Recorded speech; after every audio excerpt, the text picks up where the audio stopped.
This isn't the kind of safety protection training firefighters usually deal with. They're usually focused on putting out the flames and helping ensure people nearby aren't harmed.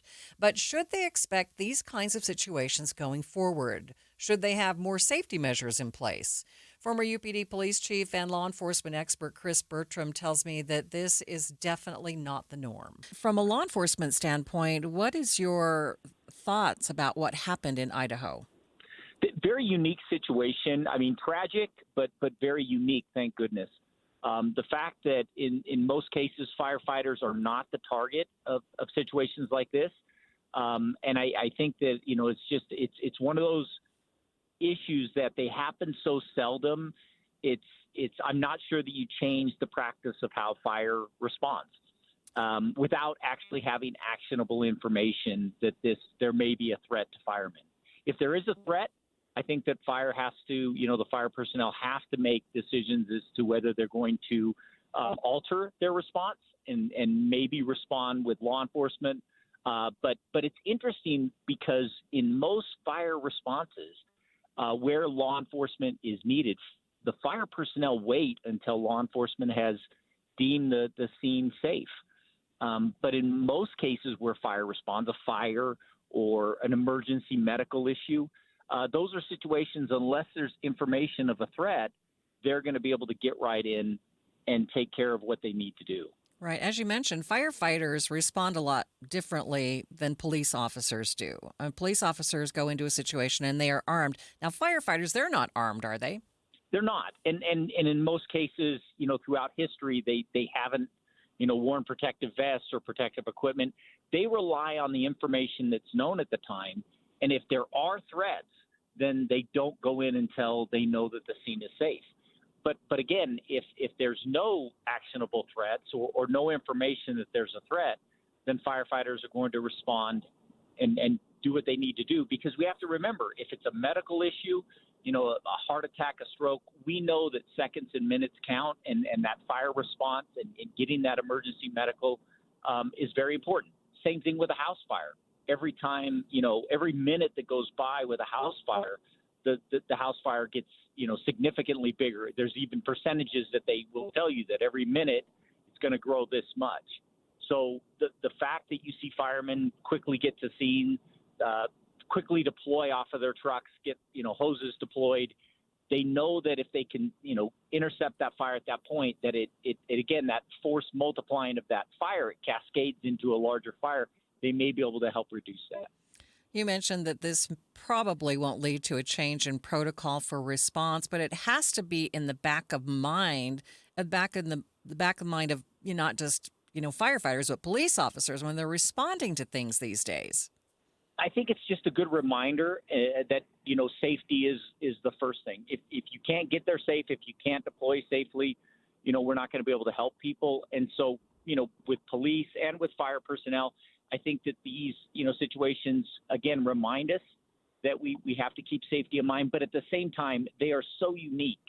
And we know that the majority of the time that when fire responds to, for instance, a fire, there is no actionable or information that would be a threat, that they're going to quickly deploy and start doing what they need to do.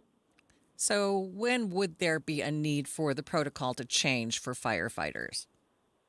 I think if we see more of a threat toward firefighters or more of a risk, again, we don't know what the reason was for this person to shoot at firefighters. There's going to be a reason, and law enforcement, federal, state, and local are going to figure that out.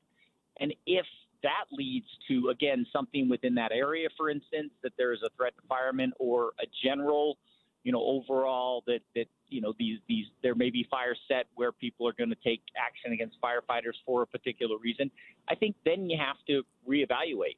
However, I think in general circumstances, there is not going to be a threat to firefighters. They're there to help. They're there to save lives. And I think it's important to, remember that their quick response saves lives. And I think that's something that again, I'm not in the fire service, but that's something that I imagine that they reevaluate. When it comes to incident response, they're a gold standard. A lot of my, information that I got with regards to incident command and how we ran major incidents is based on a fire model. because they do it well. Such a sad situation, but important not to jump to conclusions. It is. And, and keep in mind that there have been times throughout history that firefighters have been targeted during riots, during other times. We've seen that where, it's not just police that may be targeted, maybe firefighters that are targeted, and they have to make adjustments during those times. I am hoping that that is not the case here because I've benefited from quick fire responses. I've seen the value in that throughout my entire career in law enforcement and outside of law enforcement. And I know how important it is that firefighters get there for medical or fire emergencies as quickly as possible and start taking action as quickly as possible. Thank you so much for spending a couple minutes with me here. No problem. Thank you. That was former Unified Police Chief Chris Bertram. Utah State Fire Marshal Ted Black tells KSL News Radio's Eric Cabrera that he's in shock that someone would want to do this to firefighters. Would want to injure or, in this case, kill a first responder responding to an emergency. The heinous act in and of itself is terrible. But these firefighters were responding to a fire. They were responding to benefit their community and the state of Idaho. They were there to serve everybody, and to have somebody use that as a means to assassinate, which is what happened, is beyond belief to me. Fire departments around the state have been sending messages of support to their brothers and sisters in uniform in Idaho. Stick with KSL News Radio as we continue to track the developments in this case and as we gather more response and reaction from firefighters here in Utah. We are still waiting to learn the motive of the alleged shooter, plus the status of the other firefighters. As soon as we know, we'll let you know here on air and online at kslnewsradio.com.